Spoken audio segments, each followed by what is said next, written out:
സർപ്പങ്ങള് കാവലിരിക്കുന്ന സ്ഥല ഇത്. അമ്മ പറയാറുള്ളത് പോലെ ഈ വിളക്കുകൾ പരസ്പരം എന്തോ സംസാരിക്കുന്നു.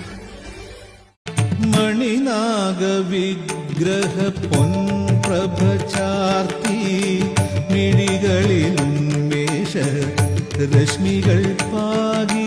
മണിനാഗ വിഗ്രഹ പൊൻപ്രഭ ചാർത്തി മിഴികളിലുന്മേഷ രശ്മികൾ പാകി.